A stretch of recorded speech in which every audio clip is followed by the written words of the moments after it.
Hi, this is Danielle Daws, and today I have a tutorial showing you me putting together this card using this gorgeous snowman stamp. But before I got onto colouring the image, I thought I would show you a quick and easy way that I do to mask off the stamp. As you can see, I'm quite heavily inking up the stamp in that section, and when I press it down, there's a little bit of ink that got into the middle of the snowman's forehead, and that's going to end up on the cardstock.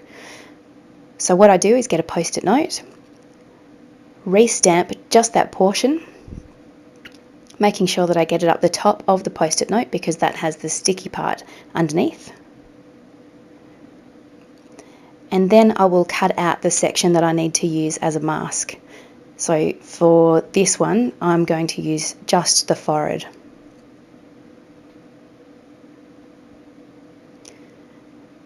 So there's my mask. And I've cleaned that stamp thoroughly, putting the mask in place, making sure it's down nice and firmly. Then I get a piece of fresh cardstock, ink up my stamp again.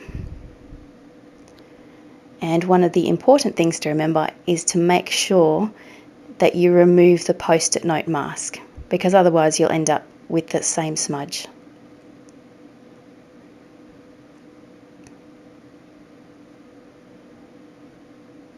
Now stamping it down, nice even pressure,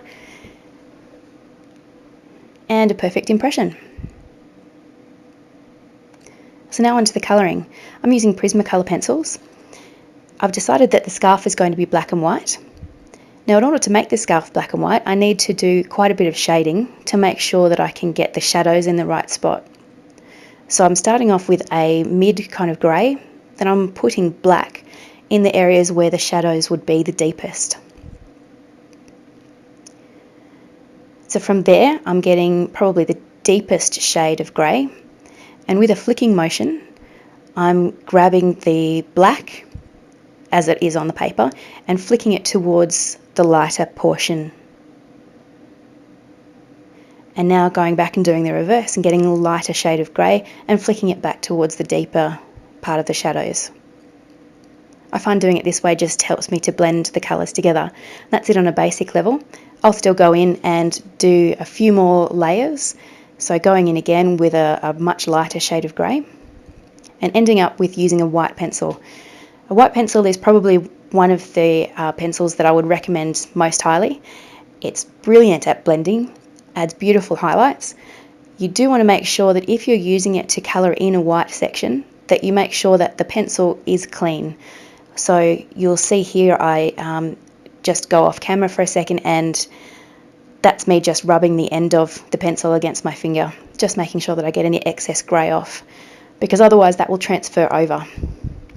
So now I'm starting the shadowing on where the snowman is. Now one of the ways to make a white image pop out is to add shadow.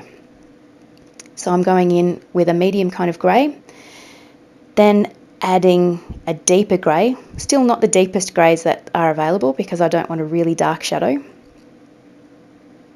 So I've got 2 levels of grey there so far. Three. Going in with a much deeper grey, just at the very, very edges of where the deeper shadow would be. And now going in with a very light grey and with a circular motion just blending those colours together. And from here I'll go on to using a white pencil. Again, just to blend those colours together.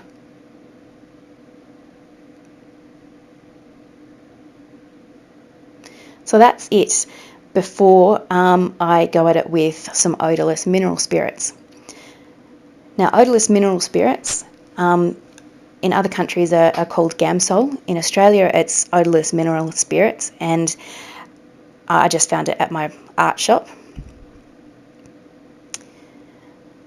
Now you can see I've dunked the end in quite a fair bit, and then I'll remove a little bit of it on the paper.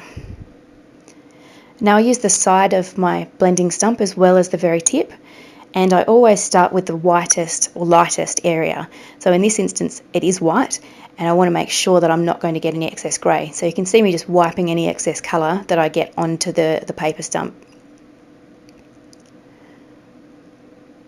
The odourless mineral spirits and the paper stump is really good at removing colour, but you want to make sure that the ideal situation is to not have to remove colour in the first place.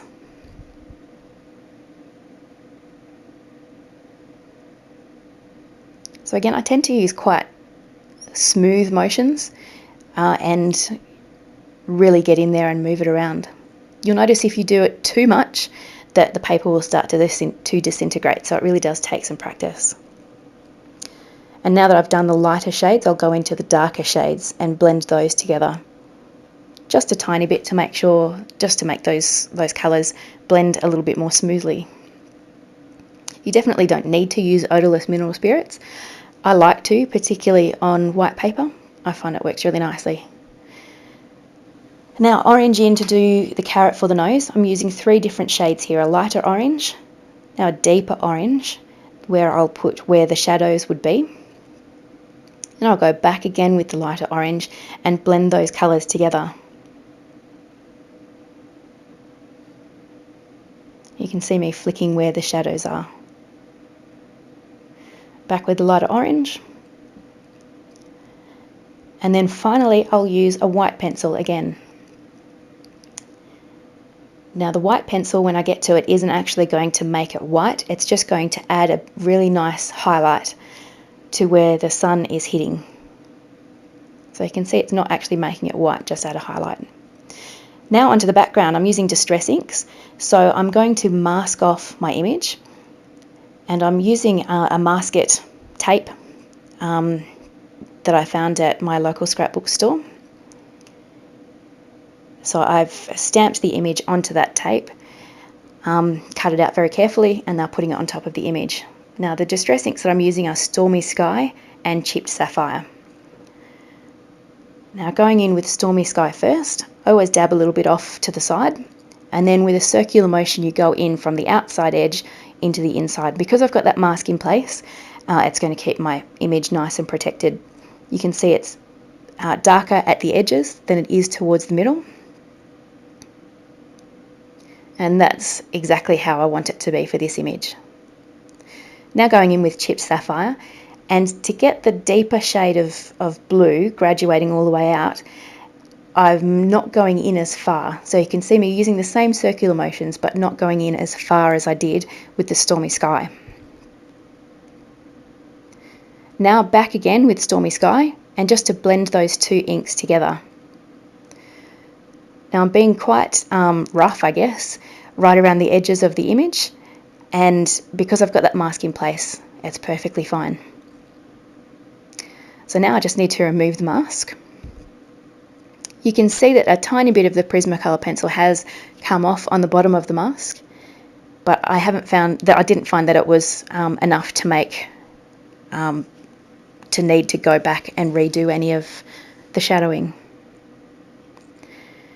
So here is my finished card. I've kept it pretty much as is, but added some pearls as snowflakes. So I hope you enjoyed. Thanks very much for watching.